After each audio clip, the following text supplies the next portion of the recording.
warahmatullahi wabarakatuh. Kusoo dhawow barnaamijka Ramadaanta ee nolosha waa xalqadii saddexaad. Xalqadan waxaanu ka hadli doonaa qisada Nabi Yusuf alayhi salaam. Soo dhawow.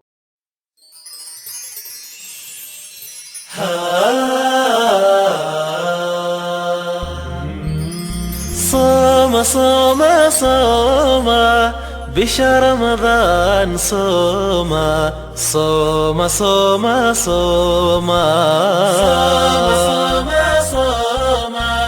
بشهر رمضان صوم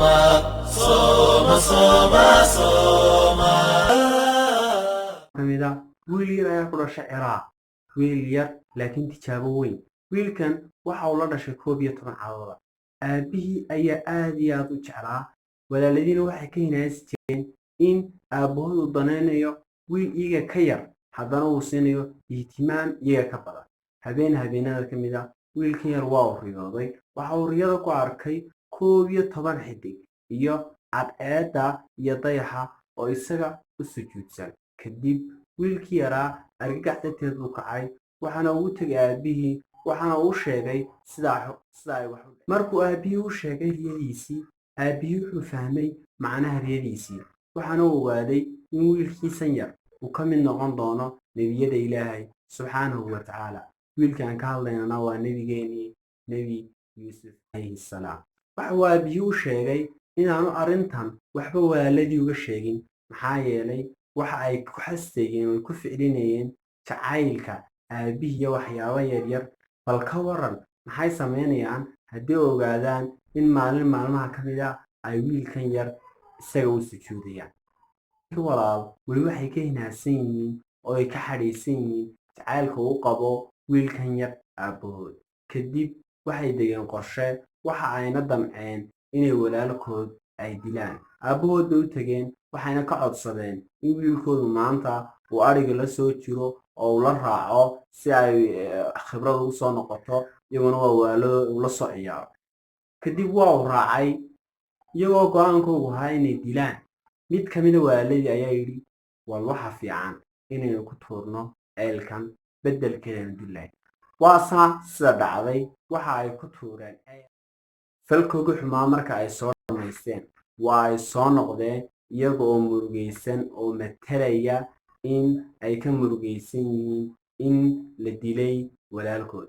waxayna u sheegeen in yey cunay walaalkood. khamiiskii Nabi Yusuf alayhi wasalaam ay soo qaadeen waxayna u keeneen aabahood waxayna u sheegeen in yey cunay.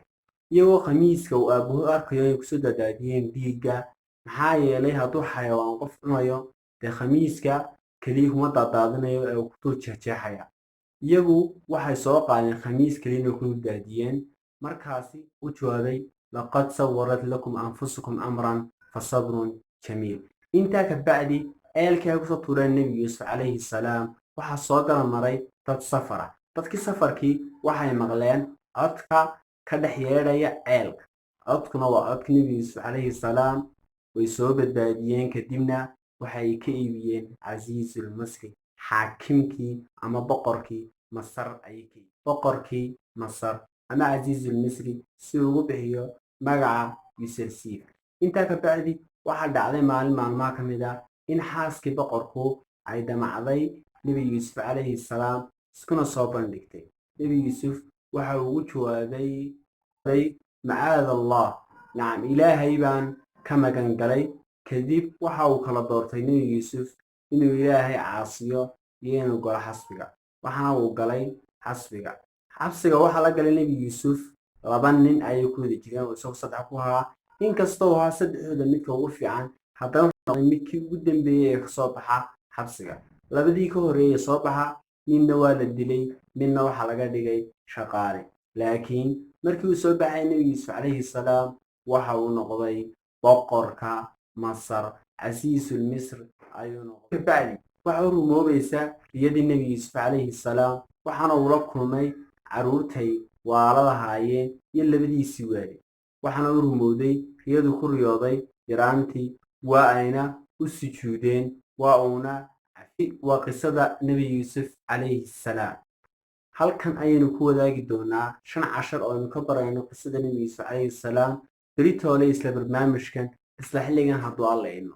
haddii saaxiib aad nagu cusub tahay kusoo bir saaxiibadayda keliyana waxa ka xiga inaad taabato badhanka subscribe. haddaad nala si joogtay na tus inaad nala joogtay kana falceli muuqaalkan. haddaad ka heshayna la wadaag saaxiibadaada iyo axbaabtaada.